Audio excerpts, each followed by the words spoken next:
Kangge hormat tindak lampahipun Bapak Kiai saking papan transit tumuju dhateng sasana pangandika kula aturi para rawuh jumeneng sawetawis sinambi maos sholawat sumangga.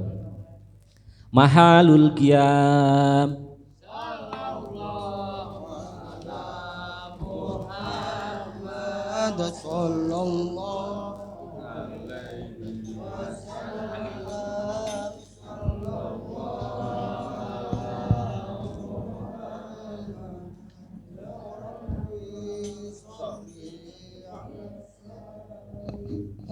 Ahlan wa sahlan bin nabi, ahlan wa sahlan bin nabi, ahlan wa sahlan bin nabi, ahlan wa sahlan bin nabi, ahlan wa sahlan bin nabi, khairil anamil arabi, khairil anamil arabi, ahlan wa sahlan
Assalamualaikum warahmatullahi wabarakatuh.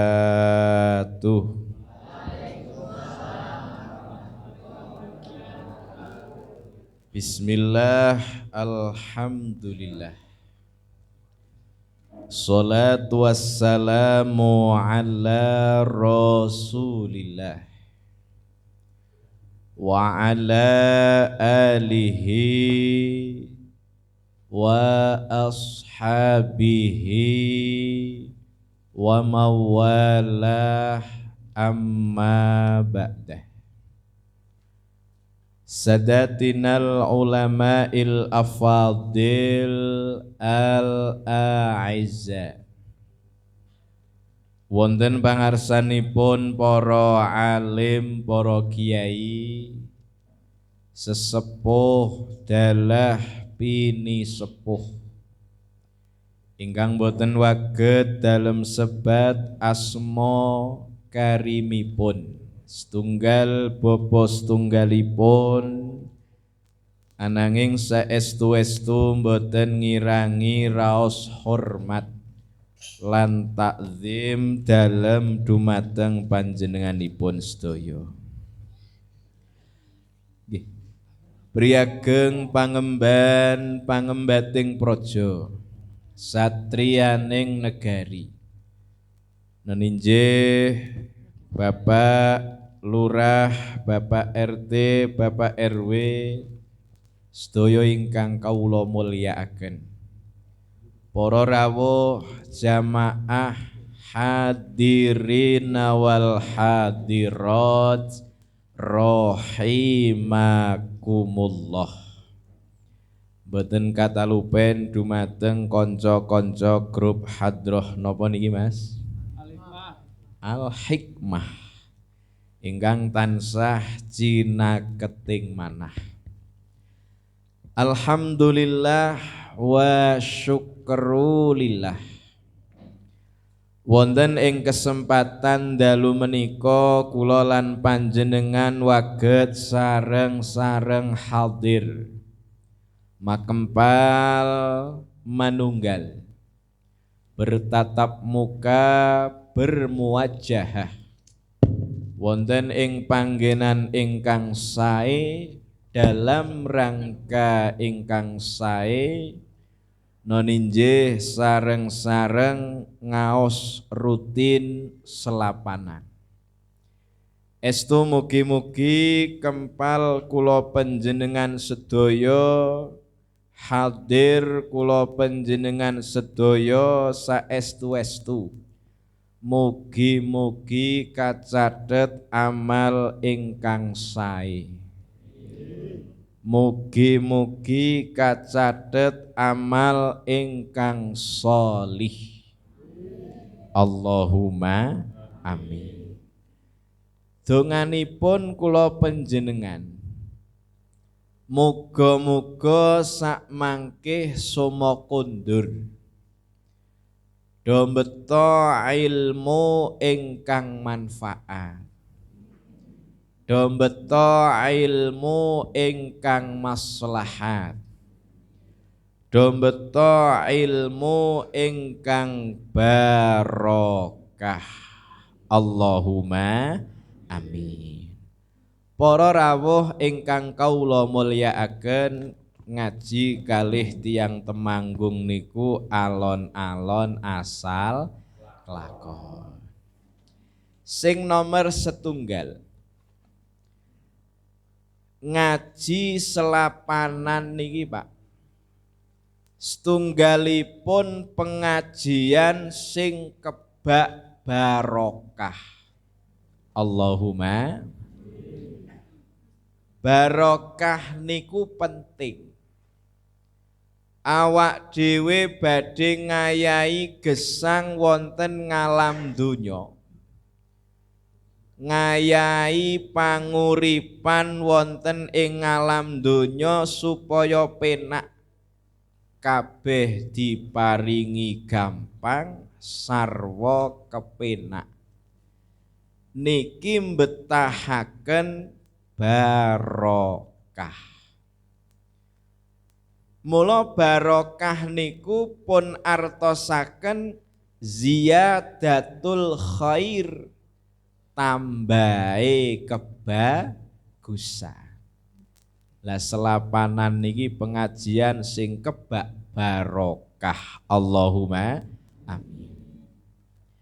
Selapanan niki pengaosan sing paling hebat Pak.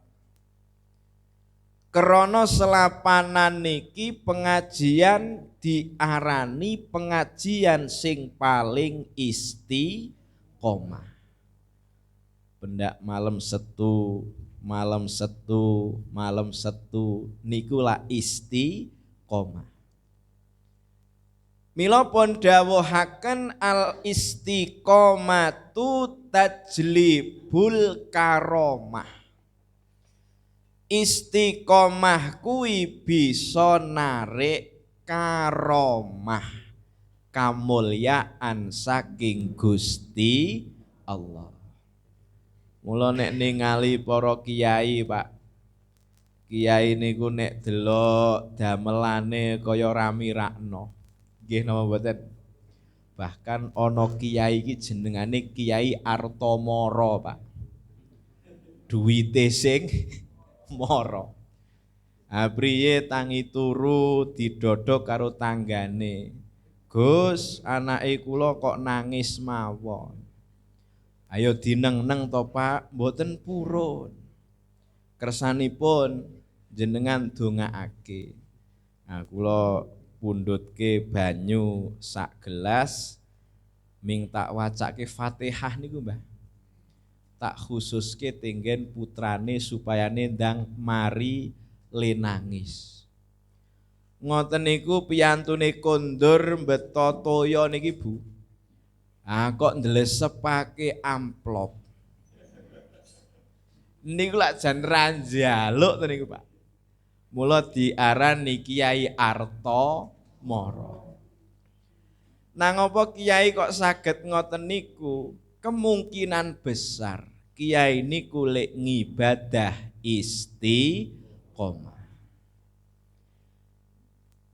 Wekdal kula pengaosan ting Grabak. Sadurunge ngaji niku biasa kempal-kempal kalih warga masyarakat. Diceritani kalih tiang Grabak, Gus, ting daerah mriki niku onten rumiyin ulama sepuh sing luar biasa. Asmanipun Mbah Kiai Hasan Asy'ari. Sinten Bu? Mbah Hasan Asy'ari. Mbah Hasan Asy'ari yang terkenal dengan nama besarnya Mbah Mangli. Sinten? Mbah Mangli. Kula dicriyosi kalih tiyang mrika, Mbah Mangli niku Gus piyantun sing luar biasa. Alim yo alamah. Piyantune faham syariat Islam mulai sangka ilmu paling dasar sampai ilmu paling dhuwur. Milai saking ilmu thariqah sampai ilmu hakikoh. Mbah Mangli niku ngalim. Sareng Mbah Mangli niku istiqomah lingaos. Mula njuk tukul keramate. Wong kene istiqomah sok tukul keramate, Mbah. Kula diceritani tiyang mriko, Gus, Mbah Mangli niku ncen nganeh-nganehi. Mbah Mangli niku nek ngaos selapanan, ngaos mingguan, boten kersa ngangge mic. Boten kersa mawi sound system. Ora gelem nggo pengeras suara. Namun yang aneh tapi nyata, senajan to Mbah Mangli ngaji ora nggawa mic, ngaji ora nggo sound system, ngaji ora nggo pengeras suara, pengunjung sing ewonan niku Pak, para rawuh hadirin hadirat sing ribuan niku sedaya saged mirengaken suwantene Mbah Mangli. Niki aneh tapi nyata. Mergo istiqomah. Mula nek kalih kiai zaman sakniki napa malih kiai nem-nem ngeten iki jan rano pan-pane, Mbah. Kiai nom-nom kados kula ngeten iki wis nggo mic, nggo sound system. Nyatane sing nang mburi ya rembugan Lombok kok niku. Pancen ora keramat. Mergo tiyang sakniki niku kayane angel nek kon istiqomah. Piyantun rumiyin istiqomah sae mula tajlibul karomah. Kedunan kamulyaan saking Gusti Allah. Kula dicriyosi malih jamaahipun Mbah Mandur. Mbah Mandur niku kiai sepuh Temanggung zaman rumiyin, termasuk mursyid thariqah.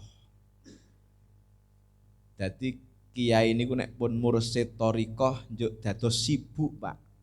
Selapanane ting pundi-pundi, thariqahan dugi pundi-pundi sibuk. Mboten namung mursyid thariqah. Bahkan Mbah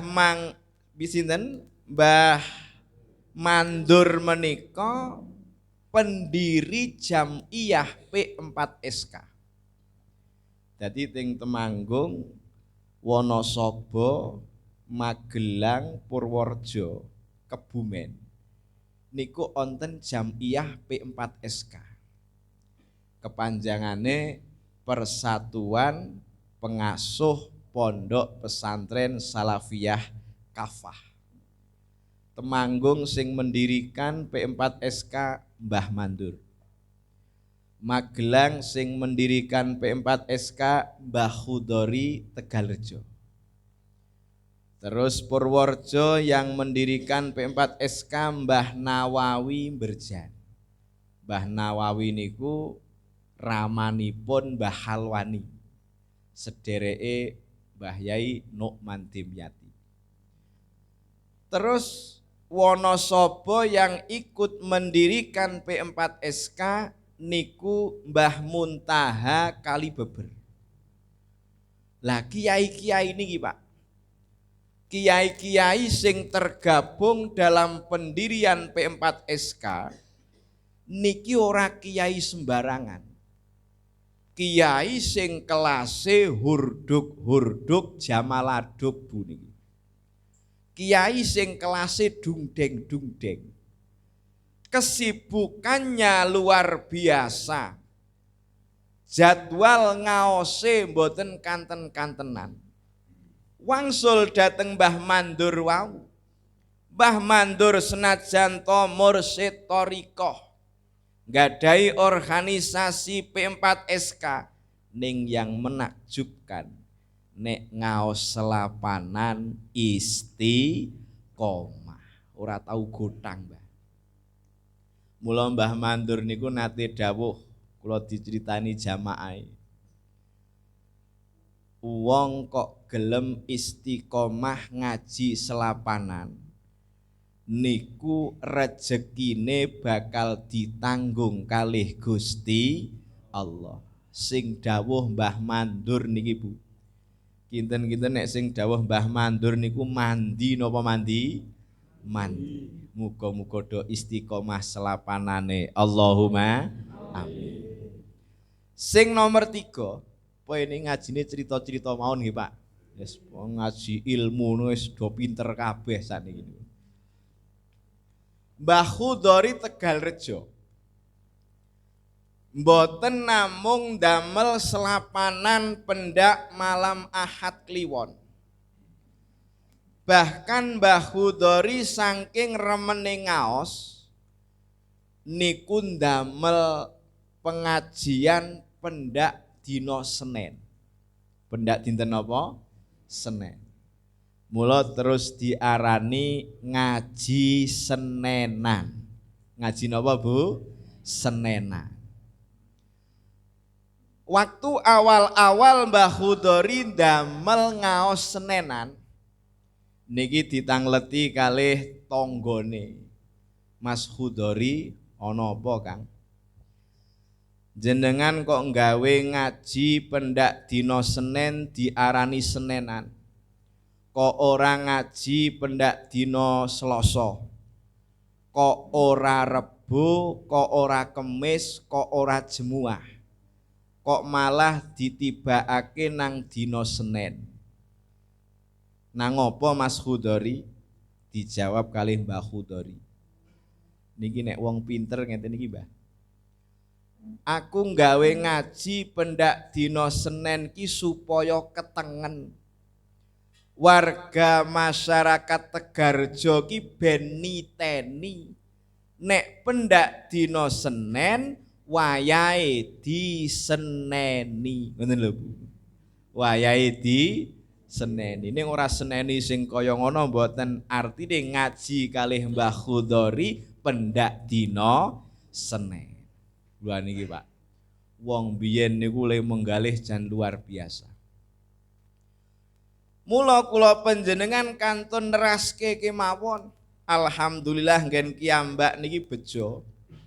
Tasih ditunggoni Mbah Nukman, tasih ditunggoni Mbah Yakub, nggih mboten?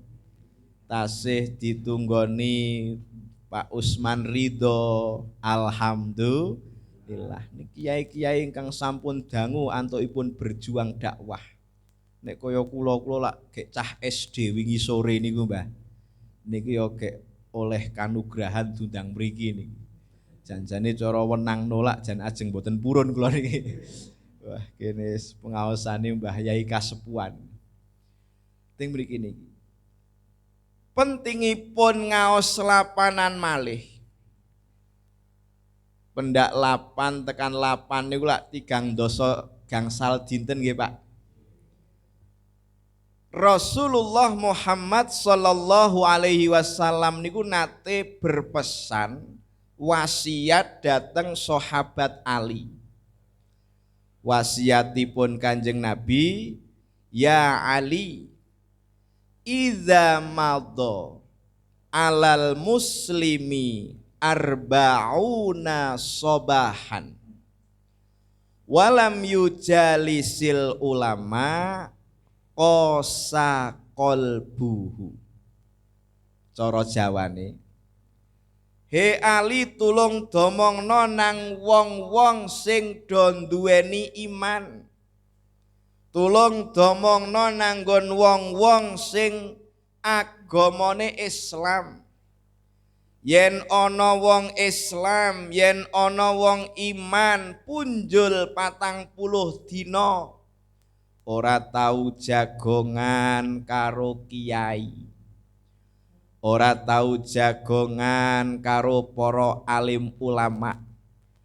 Pendek kata ora tau ngrungokke pengajian punjul 40 dina.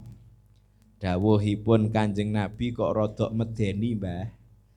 Qasa qalbuhu, atine dadi atos. Atine dados atos. Krana punjul 40 dina ra tau klebonan nasihat-nasihat ingkang sae. Naudzubillahi min dzalik. Mula mbah-mbah kiai, mbah-mbah wali niku faham betul kalih situasi menika. Mula dipaske nang pasaran pendak 35 dina sepisan do ngaji. Urung ngasik 40 dina wis ngaji. Atine dompuk njuk do semangat ling ibadah dateng Gusti Allah. Wong aras-arasen ibadah niki Pak, sakwise dicek and recheck, sakwise di riset niku ternyata krana atine atos, krana manahipun atos. Nyuwun sewu, piyantun menika nek manahipun atos, masya Allah Pak. Walaupun krungu azan saka masjid, speaker seru ngasih arak pecah speakere Mbah. Saking serune azan. Saking serune azan niku mustaka kaya arak mumbul. Ning wong pancen manahipun tasih atos, krungu azan, krungu iqomat, ning dora gelem menyang ting masjid. Nggih napa mboten Bu? Awak dhewe niki nggih kadang ngoten niku.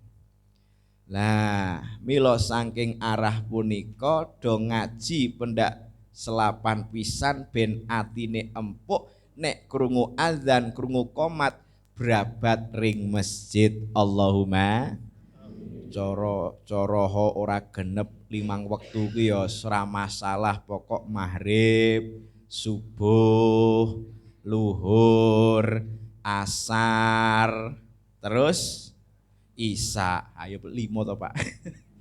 Pun monggo niki. Niki namine istiqomah. Tajlibul karomah. Tumrape awak dhewe karomah niku mboten usah sing molok-molok kados Mbah Mangli, kados Mbah Mandur, kados Mbah Khudori, mboten.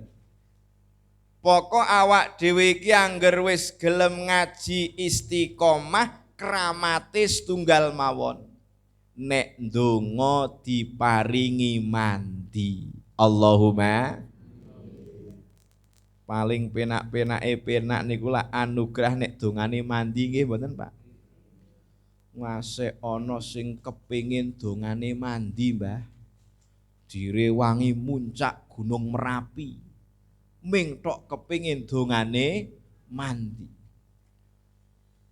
Wong kepengin dongane mandi ngasek direwangi tirakat pati geni nang puncak Gunung Merbabu. Ming tok kepengin dongane mandi. Masya Allah wong tok ming kepengin kekarepane kelakon ngasek direwangi nyambat Nyi Roro Kidul. Nggih napa nggih Bu? Niki isih durung. Tiang niku tok ming kepengin kelakon apa sing dadi kekarepane ngasek direwangi tirakat nang Gunung Kemukus. Wah, jan Masya Allah tenan. Nggih napa mboten, Pak? Ming tok kepengin ben dongane mandi. Gunung Kemukus ngertos mboten jenengan? Kono kae pokoke. Lah niki para alim ulama niki maringi tata cara. Nek kepengin oleh kramat, kepengin oleh karomah, ngaji ya sing istiqomah. Kramate dongane mustajabah. Allahumma amin. Pun tak ndelok jam dhisik, Pak. Men ra kewengen. Kabare niku nek ngaos teng daerah kota. Nek kesuwen kuwi hukume. Nah, sampean kok wis ngerti to. Cekak aos. Won sing nomor kalih. Sugeng tahun baru Hijriyah. Tahun baru Hijriyah niki Masya Allah. Tahun sing kebak maghfirah. Mula wulan Syura niki Pak, Muharram niki wulan-wulan sing kebak maghfirah. Wulan Muharram ditunjuk dadi tahun sing pertama mungguh Hijriyah. Niku mboten asal otomatis mboten, sejarahnya panjang. Bulan Muharram niki nuwuhaken mapinten-pinten sejarah yang menjadi tragedi di dalam Islam. Sing pertama, Nabi Adam kalih Ibu Hawa niku waune ditakdir manggone teng swarga. Nggih mboten Bu? Manggone nang swarga. Krana Nabi Adam niki nglakoni kesalahan. Nggih punika ndahar woh khuldi. Lak ngoten nggih critane nggih. Nabi Adam ndahar woh khuldi entek siji kabare mandeke nang gulu.